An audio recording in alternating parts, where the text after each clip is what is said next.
Welcome to Not a Roofers podcast, where we discuss roofing. Without all the jargon. I'm Brianna. And I'm Charity.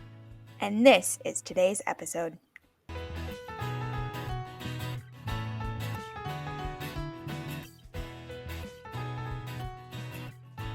Hello, and welcome to another episode of Not a Roofers podcast. So, we're gonna get into a topic that if you are an inner pyromaniac, you'll probably want to know this.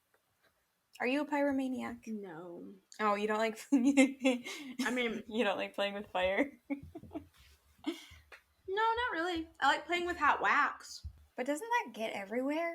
Not if it's at the, moldable texture. Oh. But it doesn't stay at that for very long. Nope, it doesn't. Yeah.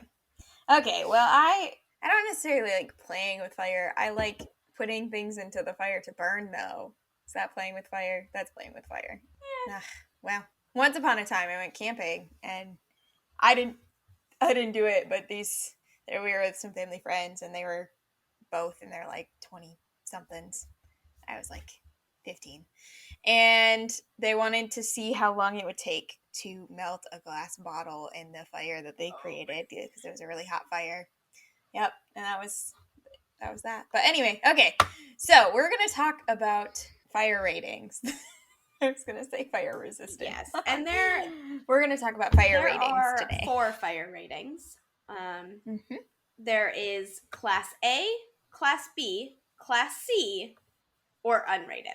Just reminds me of school report cards. A, B, C. Anything that is not a C. I mean, our roof reports are similar. Yep. Alphabetized by A through F. It's just a really convenient way to rate things because it's so well known.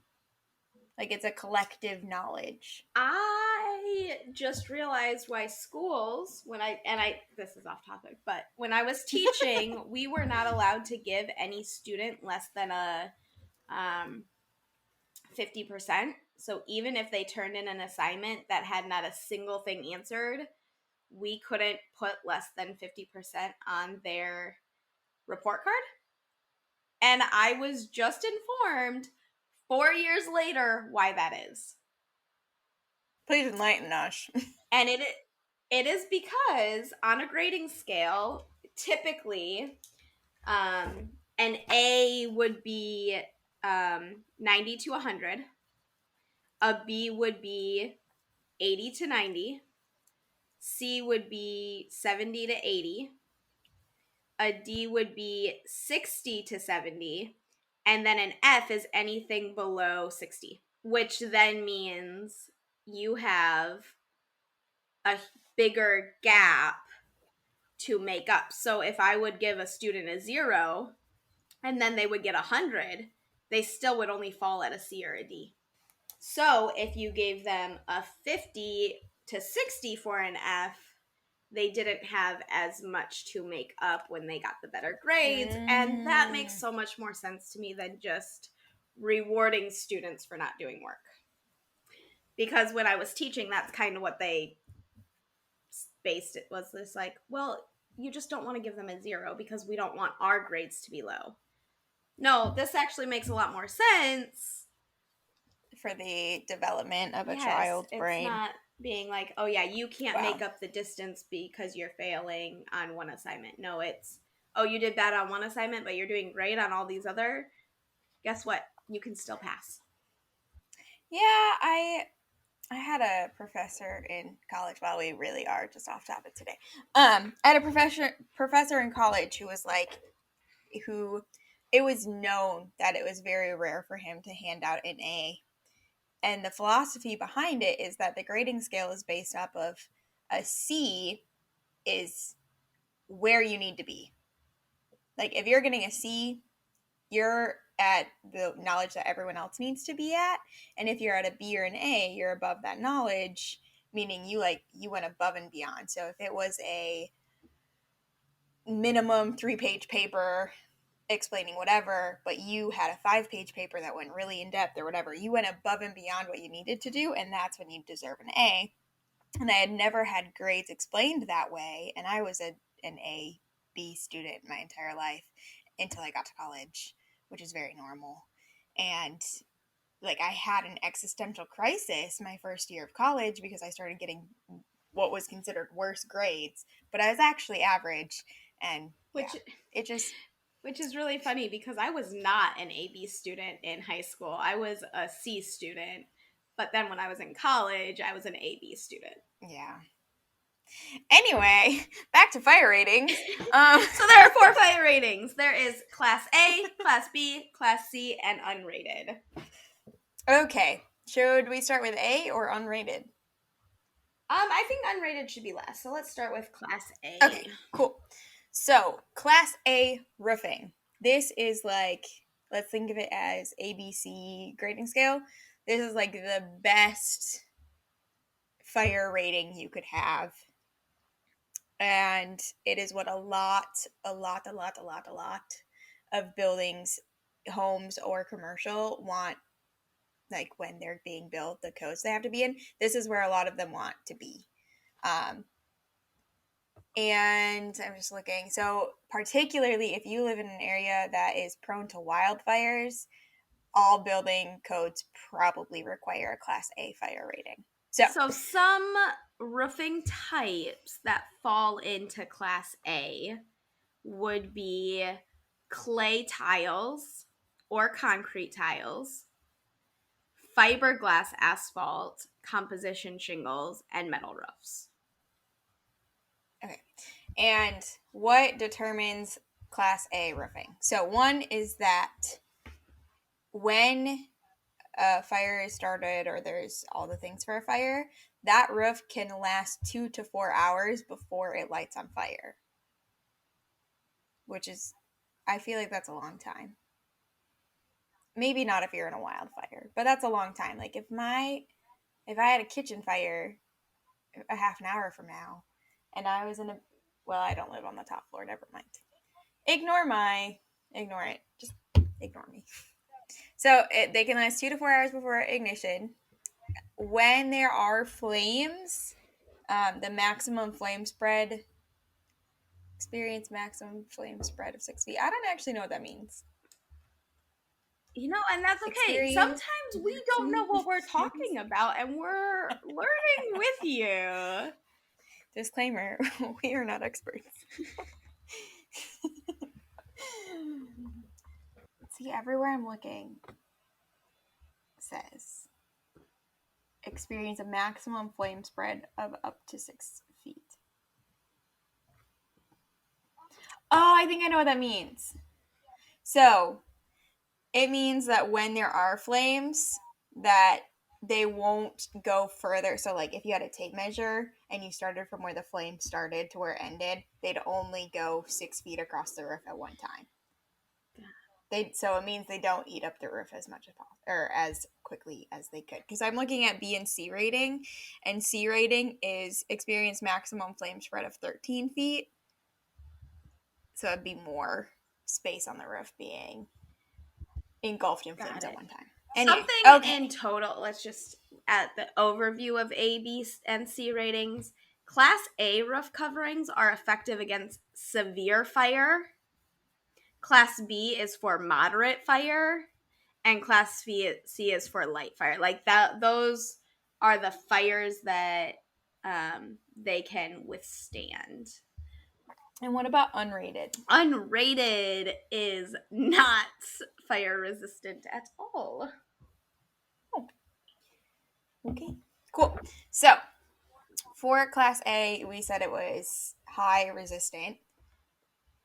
Or like heavy fire, right? Is that what you said? Yeah. So it can. So if there was a light fire on a Class A roof, you'd basically be fine. Yeah, it'll last because it'll take. Let's say the light fire is happening. It'll take 2 to 4 hours before the fire would or the roof would even burst into flames. And when it started, it has a slow spread. So if it were to start burning at one point in time, there'd only be 6 feet of the roof at one time. Also, think about it this way. Like the roofing types that I said have a rating: cement, clay, metal. Have you ever tried to light a fire on any of those three surfaces? It takes forever. Well, you also need some other initiation points. Like you can't just light clay on fire. I mean, fire needs one of three things. They need fuel, a heat source, or they need three things. They need all three things. They need fuel, a heat source, and oxygen. Mm-hmm. That's basic fire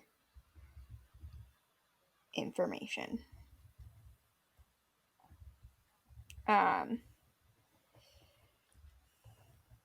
So anyway, okay, so that's class A, and like I said, there are places like prone to wildfires that these will be required.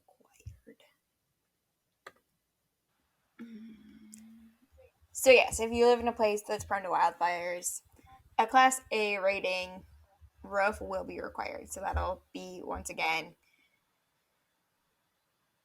all of the types that Charity listed: tile, clay tiles, slate, asphalt, glass fiber, concrete.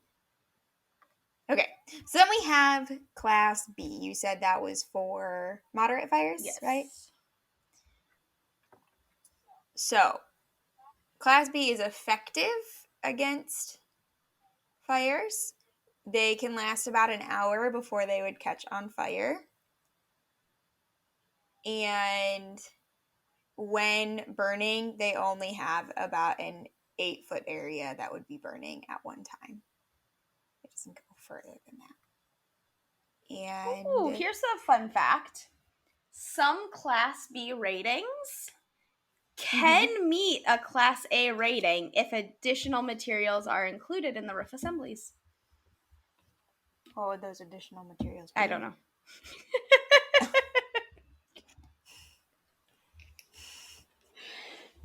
Not helpful. Not helpful. Do we know what the Class B materials are?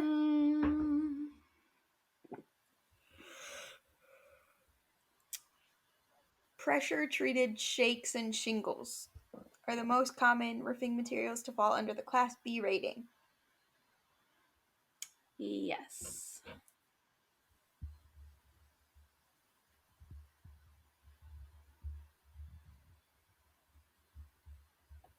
Are you finding that information about?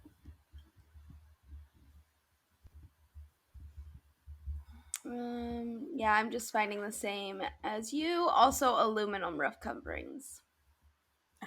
Okay. Do you want to mention anything else on Class B, or do I want to move to Class C? So it says that by including a particular underlying material, that is how it can meet the requirements for Class A roof. Like cap sheet or felt. Okay. As like an underlayment.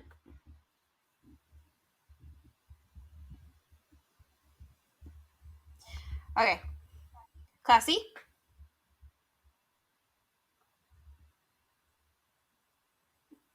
C stands for child fire. Does not mean that. I am struggling to find anything about Class C specifically because Class Okay, A and so Class Class B are C- what you really are trying to work towards. Well, so what I have on here is that it is not Class C is not recommended roof covering. So, like, you're not gonna find a Class C roof many places. But anyway, Class C is for light fire protection, as Jody said earlier. Class C roofs will only last 20 minutes before they catch on fire. And if they are on fire, about 13 feet of the roof will be on fire at one point in time. Or, like, at one time. So, if your roof isn't that big, it's just gonna be eaten up. But common Class C materials are untreated wood shakes and shingles, plywood, and parcel board. Again, not recommended. I feel like this is old school, like Little House on the Prairie roofing materials.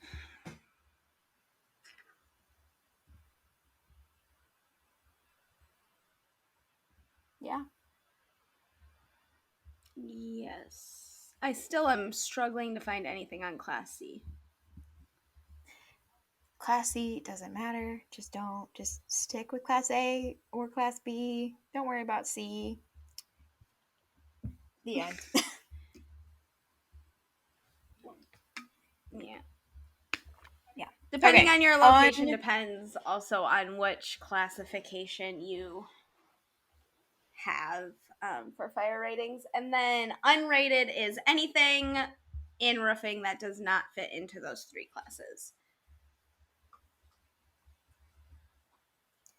It is noted most building codes won't allow you to have an unrated roof, so it's I feel like it's unlikely you would come across an unrated roof. Unless it was new. But I feel like all new roofs are pretty well tested. They have to fall into one of the three if they're new. I'm thinking more like maybe an old barn could be an unrated roof. I don't know. That's just a guess. I can't actually find anything. We have no idea. The internet is failing us. The internet is failing us. Failing us. So, A, B, C, unrated roofing. Now you know, and we know too. Well,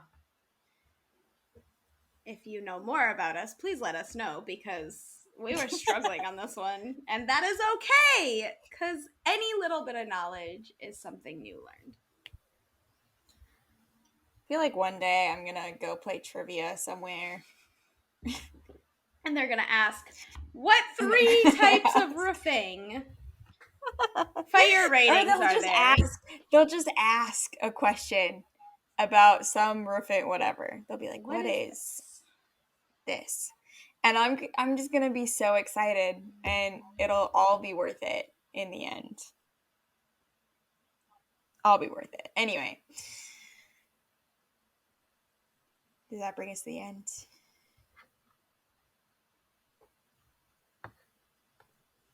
Yes. Oh, actually, when is it important for you to know about Class A, B, C, or unrated roofing? Well, first, if you're using a roofing contractor, they should know, and they should be following building codes, so you probably don't have to worry about it. But if you have decided that you want to DIY your roof in whatever way, make sure your house is up to code. Yes. Look at the building codes, know what your building needs to be. Or let's say you live in an area that is prone to fires, and for whatever reason you look at the paperwork and you find out that your roof is not an A rating. I think that would be worth talking to somebody about. Of how to get So your yeah, that is house the to a better practical application of knowing A, B, and C fire ratings. Fire ratings do apply to other things. I know I first learned about fire ratings when I went through fire extinguisher training because, fun fact, fire extinguishers, not all fire extinguishers are the same. Some are water based, some are other or chemical based, and they are for different types of fires that fall within different classifications. So, other applicable thing that we did not talk about, but it is applicable, apply it. good to know. I did not know that about fire extinguishers.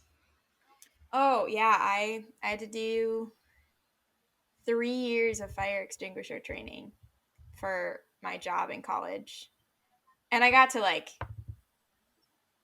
use a fire extinguisher in the trainings, which is That's kind of fun. That's I've always cool. wanted to do that. Yeah, we would. When we get new fire extinguishers for the house, I'm taking the old ones and spraying them. They may not work. Fun fact. That's why we want to test them to see if they would have helped us in a fire or not. Yeah, I don't actually have a fire extinguisher, and I feel like I have a fireplace, so I have to have one.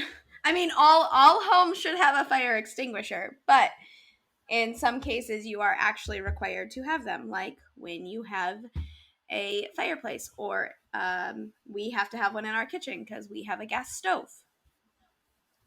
Yeah, I keep saying that we should get one, and we don't have one. I know when our parents got married for Christmas the year after they got married, they got a fire extinguisher gifted to them because my dad started a fire. Our dad started a fire in the kitchen. Oh, I started one the second week I lived in my house.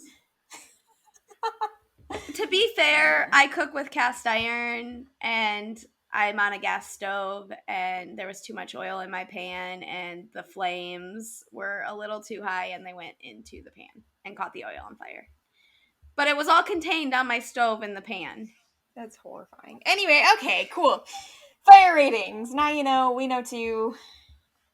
We learned a little. And hopefully you're never in the bit of situation something that new. you need to use those codes for I a just fire. came up with a poem and you missed it. I heard it.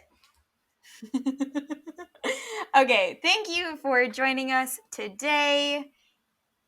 If you haven't already liked our pages on Facebook, LinkedIn, Instagram, or YouTube, I will link those all below.